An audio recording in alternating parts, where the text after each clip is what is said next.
Hello everyone, welcome back to my video. ये इस ड्रामे का आखिरी पार्ट होने वाला है, तो मुझे उम्मीद है आप लोगों को इस सीरीज़ पसंद आई होगी।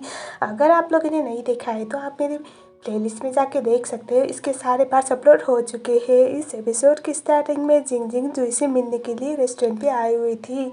आपको याद है ना, जिंग ने जुई के साथ क्या किया था। उसी बात के लिए वो उसे सॉरी बोल रही थी।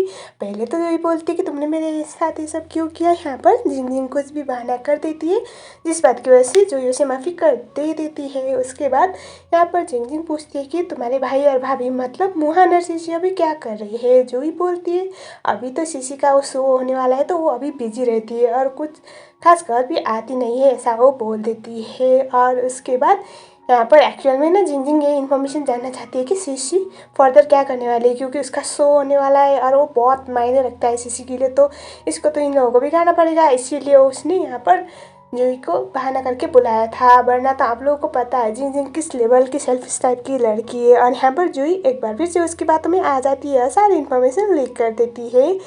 यही बातें जाके यहाँ पर जिंग अपनी मॉम को बताती है कि वो अभी भी वो काम कर रही है कोंगू डिज़ाइन मतलब उसकी मॉम का डिज़ाइन था, जो शीशी की मॉम का। और यहाँ पर उसी के बारे में वो बता रही थी। यहाँ पर जिंग की मॉम बोलती कि वो डिज़ाइन उसकी मॉम का था, लेकिन हमें कन्फर्म करना होगा कि उससे पहले हम ओसो कर सके, क्योंकि इन लोगों के पास वो डिज़ाइन था। और यहाँ पर शीशी का काम ये लोग किसी भी कीमत पे बिगाड़ना चाहते थे। और यहाँ पर जिंग को उसकी मॉम बोलती कि एक काम करो, मीडिया को बुलाओ, जल्द से जल्द हमें ये काम ख़त्म करना होगा, हमारा शो। उसके बाद दिखाया जाता है शीशी को। शीशी अपना काम बहुत ज़ोर शोर से कर रही थी। वो इस टाइम पे अपनी मॉम को लेट डाउन करना नहीं चाहती थी, मतलब जो मर चुकी है ना उनकी आत्मा को भी बोलते हैं ना शांति देना, मतलब उनका नाम रोशन करके उनके डिज़ाइन को पब्लिश करवा के। और इसीलिए वो बहुत लगी पड़ी हुई थी। पहले तो उसने बहुत कुछ बिगाड़ा था। यहाँ पर हमारा हीरो आता है मोहन। इस टाइम वो उसका पूरा सपोर्ट कर रहा था, उसके लिए कॉफ़ी ले आता है। और उसके बाद यहाँ पर शीशी पूछती है कि जिंग का क्या चल रहा है, मतलब अभी कहाँ तक पहुँचा प्लान। तो यहाँ पर मोहन बोलता है कि फिक्र मत करो, सब कुछ सॉर्ट आउट हो गया। जिंग को उसकी गलतियों का सज़ा ज़रूर मिलेगा, मैं काम करवा रहा हूँ। उसके बाद शीशी बोलती है ठीक है। और यहाँ पर ना वो कुछ दिनों से घर गई भी नहीं थी। नेक्स्ट सीन में पता चलता है शीशी को कि जिंग और उसकी मॉम ने अपने शो को बहुत आगे कर दिया है। और ऑब्वियसली ये लोग कॉम्पीट कर रहे थे। और अभी यहाँ पर शीशी को पता था कि कोंगू जो उसके मॉम का डिज़ाइन था वो उनके पास था।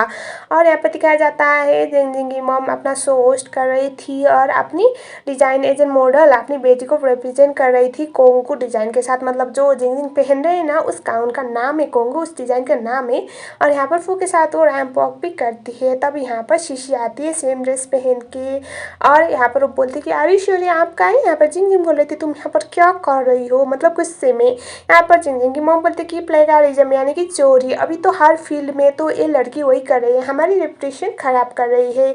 तो यहाँ पर हमारी शीशी बोलती कि हाँ आप सही बोल रहे हैं, मैंने चोरी किया। जिस तरह से आप करती हैं, आपने किसी के हस्बैंड को किसी से छीना था, उससे सब कुछ छीना था। तब यहाँ पर शीशी के पापा आके उसे एक स्लैप मारने वाले थे। वो बोलते कि आप मुझे फिर से एक स्लैप मारेंगे, कोई बात नहीं मारिए ना, आप इससे ज़्यादा क्या कर सकते हैं, मैंने आपसे कुछ उम्मीद किया भी नहीं है। तब यहाँ पर वो बोलते कि ये सब मेरी मॉम का है।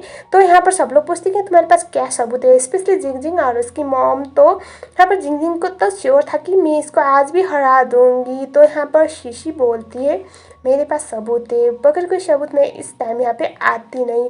और मैंने अब ना ठान लिया कि मैं अपनी मॉम के नाम को क्लियर करूँगी। और उसके बाद मिस्टर लिन आते हैं, लिन। और यहाँ पर वो बोलती कि सबूत मेरे पास है और मैं विटनेस हूँ, ये कोंगू डिज़ाइन सब कुछ शीशी की मॉम का था और इन लोगों ने चुराया था। और उसके बाद मिस्टर लिन अपना जो सबूत था, ड्राफ्ट था, सब कुछ दिखा देते हैं मीडिया के सामने। और जिसकी वजह से वो सच्चाई साबित हो जाती है कि जिंग की मॉम ने चोरी किया था। और उसके बाद यहाँ पर जिंग बहुत ज़्यादा गुस्से में आ जाती है। वो ना पागल की तरह से हरकत कर रही थी।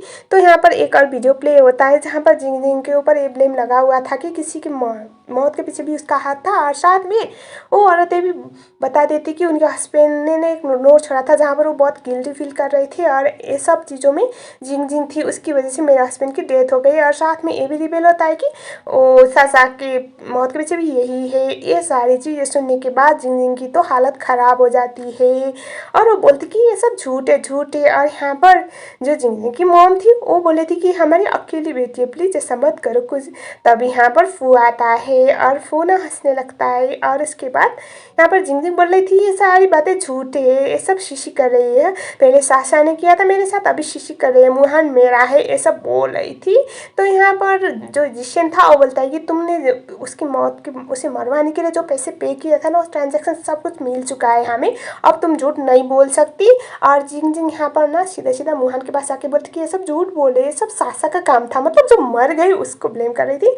मुहान बोलता कि बहुत हो गया बकवास, अब ये सारी चीज़ें ना मेरे सामने नहीं पुलिस के सामने कहना है, तो तुम उसको बचा के रखो, ऐसा वो बोल देता है। और वो बोलता है कि इसमें तुम्हारी कोई मदद कर नहीं सकता। और उसके बाद यहाँ पर जो जिंगजिंग की मॉम थी वो बोलती है अपने हस्बैंड को कि ये हमारी अकेली बेटी है, प्लीज़ ऐसा मत करो, सासा तो मर चुकी है। तब यहाँ पर उसके पापा उसे 2 तमाच मार देते हैं, मतलब स्लैप मारते हैं सबके सामने।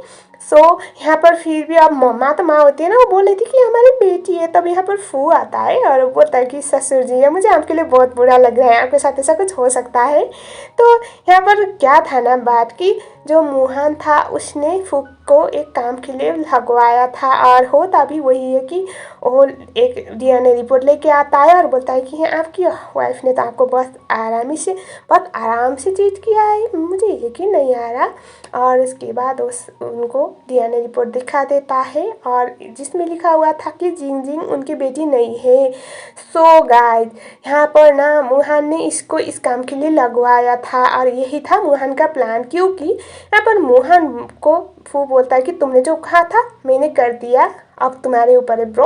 और यहाँ पर एक बात पता चलती है कि मुहान को ना उस टाइम पे डाउट हुआ था जिंगजिंग पे, क्योंकि सीसी और सासा तो एक ही तरह दिखते थे।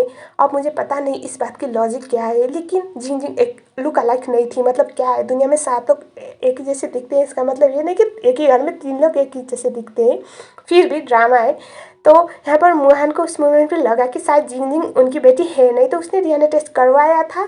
और उसके बाद निकलता भी वही है कि हमारी जिंगजिंग इन अंकल जी की बेटी नहीं, मतलब शिशी की अपने पापा की दूसरी वाइफ की बेटी नहीं है। और जो साबित हो गया, और जिंगजिंग ने जो भी किया है वो बैड जीन्स की वजह से, मतलब खून में कुछ ऐसा होगा जिस बात की वजह से किया है, ऐसा साबित हो जाता है। और जिंगजिंग एक्सपोज हो गए जिस बात की वजह से, जिंगजिंग का तो काम तमाम हो गया और मुहान ने अपना वादा पूरा कर लिया, साशा की मौत का बदला भी उसने ले लिया और सीसी के नाम से भी वो खूनी होने का इल्ज़ाम हट गया। तो मुहान ने बेसिकली सारी चीज़ों को आराम से आसानी से सॉर्ट आउट कर दिया।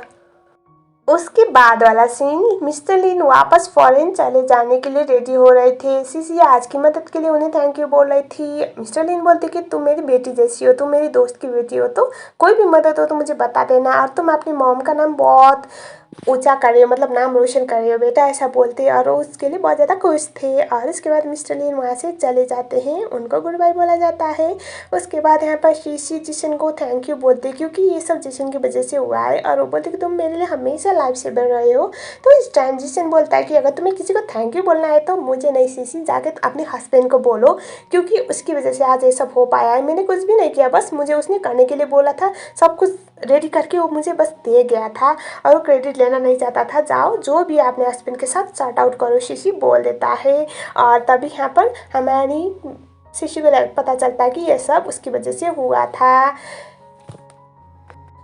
यहाँ पर शीशी की एम्प्लॉय किसी को कॉल करके बताती है कि वो कुछ डिज़ाइन करे, मतलब वेडिंग गाउन, और यहाँ पर वो बहुत ज़्यादा प्रीटी था। तो स्टार्टिंग से दिखाया गया कि ये लड़की किसी की स्पाई है। नेक्स्ट सीन, यहाँ पर शीशी और मुहान एक दूसरे से बातें कर रहे थे, और यहाँ पर वो मुहान को थैंक यू बोल रही थी सारी चीज़ों के लिए, क्योंकि आज फाइनली उसकी वजह से शीशी के नाम से वो मर्डरर वाला दाग हट गया। और यहाँ पर ना वो इस बात की वजह से बहुत खुश थी, चाहे वो फ्लैशबैक में आके ही सही, पास में आके ही सही अपना नाम तो क्लियर कर पाई। और यहाँ पर वो बोलता है कि मुझे तुमसे कुछ बात करनी है, मुझे तुमसे डिवोर्स नहीं चाहिए, और मुझे तुम्हारे साथ नया स्टार्ट करना है, तुम्हें पता है ना मैं तुमसे कितना ज़्यादा प्यार करने लगा हूँ। यहाँ पर शीशी बोलती कि पर मुझे ये सब चीज़ें सही नहीं लग रहा, तुम्हें पता नहीं मैं किस चीज़ से गुजरी हूँ, क्या क्या चीज़ें मुझे झेलनी पड़ी और मुझे कैसा फील होता है। ये सब सुनने के बाद यहाँ पर मोहन कुछ भी नहीं बोलता। शीशी बोलती कि मुझे माफ़ कर देना, मुझे नहीं लगता मुझसे ऐसा कुछ हो पाएगा। और उसके बाद मोहन बोलता है ठीक है शीशी, अगर तुमने सब ठान लिया है तो मैं तुम्हें डिवोर्स दे दूँगा, लेकिन मैं तुमसे बहुत प्यार करता हूँ, ऐसा वो बोलता है। शीशी स्माइल करती है और उसके चिक्स पे किस करती है, मतलब उसके गाल पे। और इसके बाद वो बहुत खुश हो जाता है और यहाँ पर वो बोलते कि चलो एक नई शुरुआत करते हैं। और यहाँ पर मोहन बोलता है कि तुम मुझे पागल कर दोगी और तुम मुझे मेरे साथ खेल रही थी। और यहाँ पर मोहन बहुत ज़्यादा खुश हो जाता है और वो उसे ऐसे घुमाने लगता है, मतलब होता है ना गोदी पे उठा के, रोमांस वाला। और उसके बाद इसी तरह से ये वाला ड्रामा एंड होता है। एंड में वॉइस ओवर में सुनाया जाता है कि चलो हम शादी कर लेते हैं, इस टाइम पे कोई आके हमें इंटरप्ट नहीं करेगा, हम अपनी अच्छी लाइफ जिएंगे, मतलब खुशी के साथ, कोई गेम नहीं, कोई रिवेंज नहीं, अब सब कुछ सही हो गया, क्या तुम मुझसे शादी करोगी? शीशी बोलते कि हाँ मैं तुमसे शादी करूँगी। और इसी के साथ साथ you don't to chase after me का सेकेंड सीजन और होल सीरीज यहीं पर ख़त्म हो गया। Thank you so much guys for watching. अगर वीडियो में नए हो तो वीडियो को लाइक ज़रूर करना, कमेंट सेक्शन में बताना आपको ये सीरीज़ कैसा लगा। आपका व्यू मुझे ज़रूर पता चलना चाहिए क्योंकि सीरीज़ ख़त्म हो चुका है। और इसी तरह के कंटेंट जानने के लिए, देखने के लिए मेरा चैनल पे अपडेट ज़रूर रहना। Thank you.